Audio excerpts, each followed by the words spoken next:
2 niños. Bueno, arrancamos terapia de noticias. Vamos al Congreso. Está Jerónimo Mura ahí a ver cómo está la vigilia. Jero, ¿cómo te va? Pancho, ¿cómo andan? Bueno, aquí estamos frente al Congreso de la Nación, el lugar donde mañana va a estar el tratamiento de la reforma judicial en la Cámara Alta. Bueno, ha quedado poca gente, la verdad, de lo que fue esta jornada. Aproximadamente hubo unas 1000 personas, podemos decir. Lo que ustedes están viendo es algunos pocos que quedan aquí ubicados alrededor de este gazebo, que han podido montar.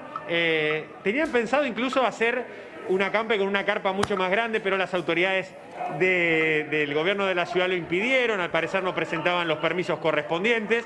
Y bueno, por eso es que han decidido montar este pequeño gazebo, pero ya les digo que ha comenzado la vigilia para, de alguna forma, permanecer aquí hasta mañana. Mañana sí tendremos el plato fuerte de esta jornada de protestas, de este conjunto de protestas, que hay que entenderlo también como lo que le sigue a la marcha del 17 de agosto, al 9 de julio. Hoy es la reforma judicial justamente el motivo, pero les digo que veo muchas caras conocidas, mucha gente que ha participado, autoconvocados, pero que han participado de otras manifestaciones y que mañana van a protagonizar un banderazo frente al Congreso de la Nación. Pero, y no hay vallas, ¿no?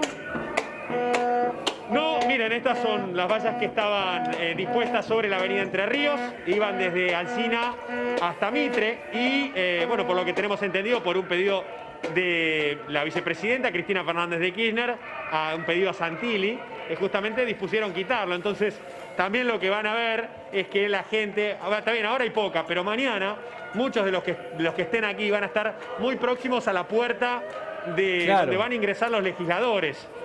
Y bueno, y también de la explanada del Congreso. ¿Por qué se supone que la expresidenta hizo ese pedido? ¿Tendrá que ver con lo que pensaba ella en otras manifestaciones durante la época de Macri? Exacto, se supone que sí, que tiene que ver con eso. Cuando ella tan solo era una legisladora de la Cámara Alta, cuando se fue el tratamiento de la reforma previsional, ella había puesto en su Twitter: si el Congreso tiene que sesionar de esta manera, vallado y militarizado, es porque lo que se está debatiendo adentro va en contra de los intereses de la mayoría. Me parece que va por ahí la cosa, Pancho, con un tema de imagen y que también son sectores opositores los que se están manifestando justamente en contra del tratamiento de este proyecto. Siempre y cuando mañana no vuelen piedras o haya morteros, ¿no? Eso también hay que aclararlo, porque ahí en ese caso habrá que poner seguramente custodia. Camila te quiere hacer una pregunta, Jero. Ah, no, pensé que sí. Iba a hacer. No, dice que no. Bueno, estamos en contacto. Cualquier cosa nos avisás, avísame si pasa algo. La gente va a pasar. ¿Hay gente que quiere estar adentro del gazebo toda la noche? ¿O va a dejar el gazebo simbólico? Sí, te digo que entran pocos, acá, así que no creo que se queden muchos, pero la idea es esa. Vemos algunas sillas. Si el clima empeora como esta tarde, quizá algunos también se retiren, ¿no? Pero la idea es hacer esta vigilia y mañana, ya tempranito, vamos a ir viendo que se va a ir sumando gente. Al mediodía es cuando va a comenzar, junto con el tratamiento de la reforma en la Cámara Alta, que vamos a ver este abrazo simbólico y después el banderazo. Gracias, Jero, un abrazo. Jorge Liotti, esto es el contexto y adentro se va a estar discutiendo, bueno, el corazón de la reforma judicial tan polémica. ¿Cómo te va? ¿Qué dice, Francisco? ¿Cómo te va? Bueno, sí, la verdad es que llegan condiciones que no son las mejores. Mañana se va a hacer el tratamiento, probablemente termine muy tarde o directamente a la madrugada del viernes. Y el camino que ha tenido hasta ahora el desarrollo de esta reforma, la verdad que ha sido muy tortuoso, al punto tal de que hoy no queda claro en realidad cuántos y quiénes son los que realmente quieren sacar la reforma. Están convencidos de que la reforma termina siendo la solución que se esperaba para los problemas judiciales que todos comparten que hay que tratar de resolver. Ahí armamos como una plaquita para tratar de organizar un poco las tensiones que ha generado esta propuesta del gobierno para reformar el sistema judicial. En primer lugar, la tensión con la propia justicia. Curiosamente, deberían ser los protagonistas de este proceso y sin embargo se han visto de alguna manera, yo te diría, como si fuera una avanzada contra ellos. No solamente fue muy mal visto en los tribunales en general, donde lo que se buscaba originalmente era licuar el poder de Comodoro Pi, obviamente los de Comodoro Pi no están de acuerdo, también hubo problemas con el tema de las fusiones, los traspasos a la ciudad y fundamentalmente una tensión muy fuerte con la Corte, que si bien no está incluida en este proyecto que se va a tratar en el Congreso, es parte del tema que está debatiendo el Consejo Consultivo, la Comisión Veraldi, como se ha llamado, en forma paralela. Con lo cual, yo te diría que el primer frente de justicia es la propia justicia y esto obviamente que lo que hace es abrir una puerta muy grande a la posibilidad de que si se llega a aprobar la ley en el Congreso, termine judicializado, es decir, que sea la propia justicia e inclusive la propia Corte la que termine teniendo la última palabra respecto de esta reforma.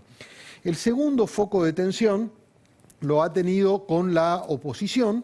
La oposición ha tenido una postura claramente reactiva al proyecto al punto tal de que ha decidido ni siquiera discutir la letra, porque es lo que dice que el problema no está en el articulado del proyecto, sino en el contexto, en este tema de tener la comisión en paralelo, la embestida contra el Procurador General, el tema de los traslados de los jueces, con lo cual la oposición no intervino en el dictamen que se va a considerar mañana y no participó de la discusión de fondo. Tampoco algunos de los que suelen ser aliados del gobierno, el caso Labaña, el caso Schiaretti. ¿Esos tampoco participaron ni siquiera de la discusión? Lo que pasa es que no tienen representación tan directa en el Senado, claro. Entonces van a estar en diputados. Pero ya han adelantado que no quieren discutir porque dice no hay consensos previos y no se puede sacar un proyecto de estas características sin consenso, con lo cual vuelve a ser una postura similar a Juntos por el Cambio, que dice el problema no es solo la letra, sino el contexto político. Tiene dos senadores, que uno lo pondría, por ejemplo, los 4 diputados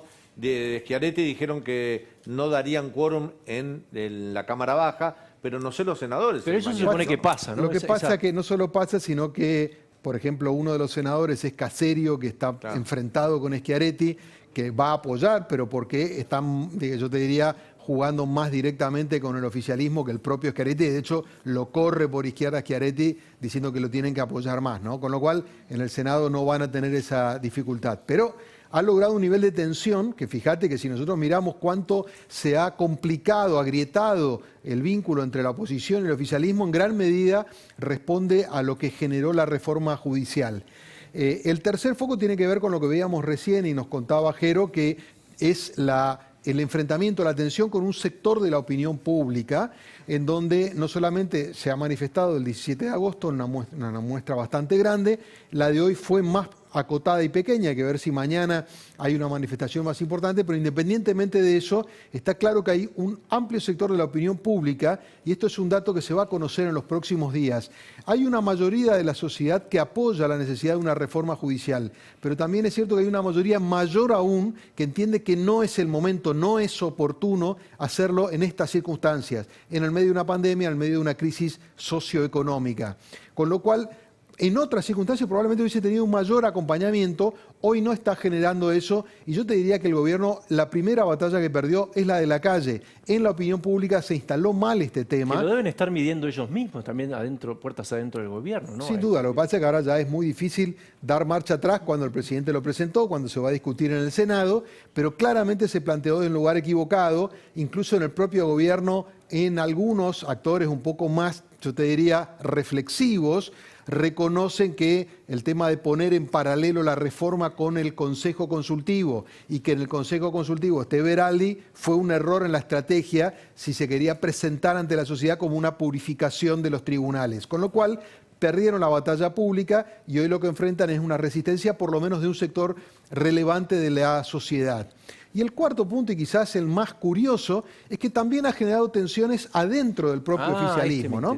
Si uno mira con, yo te diría, con sutileza todo lo que ha venido pasando desde la misma presentación o de la última instancia que se estaba discutiendo el proyecto hasta hoy, ¿cuánto ha erosionado los vínculos internos dentro del oficialismo este proyecto? Desde el momento de la presentación con las ausencias de Vélez y Vilma Ibarra, desde los disgustos por la inclusión de Veraldi en la comisión, desde yo te diría, desde la munición gruesa que se han tirado desde el kirchnerismo hacia el albertismo por lo que entienden de un lado que es la escasa defensa de la ministra Lozardo del proyecto y del otro lado la acusación de que la quieren tumbar a la ministra de Justicia, que fue socia del propio presidente en un bufé de abogados. Es decir, ha desgastado tanto al punto tal de que ayer se conoció este planteo de la propia vicepresidenta, a quien se le atribuye una parte de la autoridad intelectual. Mira, te estaba esperando porque Y me para mí encontraste. fue muy enigmático ese texto. Bueno, a ver, yo creo que lo que Cristina dice, a pesar de que ella intervino en la confección de una parte del proyecto y a pesar de que con la enmienda Parrilli le mandó un mensaje a través de esa inclusión de los poderes mediáticos, ella está de alguna manera, yo te diría, despegándose de la reforma, diciendo, esta no es la reforma que yo me hubiese imaginado. Yo creo que Pero lo que hizo ¿por qué, ayer... Jorge? ¿Cómo? ¿Porque ella piensa que puede llegar a no salir y por eso se quiere despegar? No, ¿O porque yo creo que no está... no la representa, como se dice? Yo creo que para ella es una reforma tibia. Claro, Ella- ahí queda claro. De hecho, ella hace la comparación con el 2013. Claro. Dice, la única reforma Exacto. judicial que hubo en los últimos 20 años, bueno, dice, hubo dos. La que presenté yo en el Exacto. 2013 y la de Macri, que fue, según ella, una De reforma hecho, de facto. de ¿no? hecho, Pero digo, claramente ella lo que está diciendo Totalmente. ahí, esta reforma es tibia. Es tibia. Lo que tiene que hacer una verdadera Totalmente. reforma, entre comillas, es una democratización. Exactamente. Ahora, lo dice en un momento también donde no está avanzando, ¿no? Donde se traban en diputados. esa Bueno, reforma. hay que ver qué es lo que pasa en diputados. Obviamente el escenario es complejo.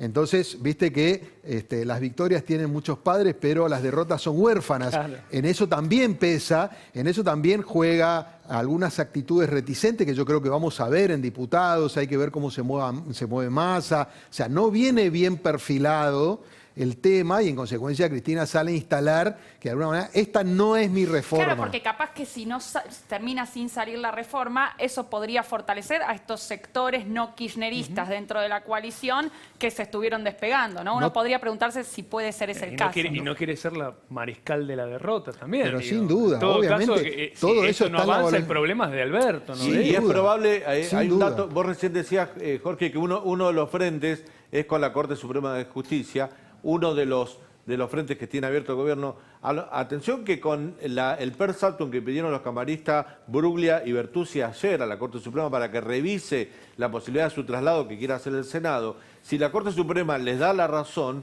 sería un golpe duro también para el gobierno, ¿no? Pero no Porque te quepa- marcaría la temperatura de esa relación. Ninguna duda, de hecho en la Corte, que hasta ahora se ha mantenido bastante silenciosa o totalmente silenciosa, que no se ha pronunciado ni siquiera por sus sentencias, salvo una que fue interpretada un poco elípticamente porque era contra Kicillof, una restitución de fondos por servicios mal cobrados de la gestión de Vidal. Pero yo te diría que hasta ahora la Corte está esperando como tiempista y de hecho el caso Bruglia-Bertuzzi se supone que es un caso testigo que ellos están esperando, si bien no tiene que ver directamente con la reforma, están esperando para pronunciarse y para dar una señal respecto de hacia dónde se podrían dirigir. Obviamente no van a decir nada ahora y mucho menos de la reforma que ni siquiera tiene sanción. Jorge. En todo caso habrá que ver todas las instancias judiciales para que llegue hasta la Corte, ¿no? Que se supone que los diputados, los 4 de Córdoba, como le dicen, no van a dar quórum, o no se sabe todavía eso. No, ellos se suponen que, hay que ver después cómo se traduce, dijeron que no van a acompañar, todos están entendiendo, o sea, hay dos obstáculos que tiene el oficialismo en diputados antes de que el proyecto desembarque en el recinto.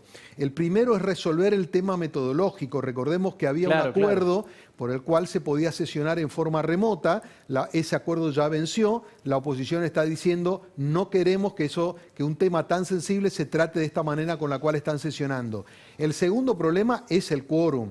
Después, una vez que vos tenés el quórum, recordemos que es más sencillo porque vos necesitas mayoría simple de los presentes, con lo cual, por más de que se sienten todos, siempre alguno se puede ausentar, alguno se puede abstener. La gran batalla es por el quórum. Si el oficialismo obtiene el quórum, naturalmente que ya tiene una parte allanada. Se entiende que cuando los 4 de Córdoba, con los legisladores que responden a la baña, dicen no vamos a acompañar, es porque no van a acompañar el quórum. Entonces, ahí está la principal dificultad. Después podemos discutir también si una reforma de este calibre se puede terminar sancionando, y yo te digo, representando una voluntad política. Vamos a suponer que se apruebe por 2 votos, por 3 votos, que es lo que daría un poco la cuenta. Es una votación también muy forzada, y yo te digo que casi inevitablemente va a terminar siendo judicializada. Jorge, gracias. No, Le por quiero dar la favor. bienvenida a Laura Alonso. Laura, gracias por atender.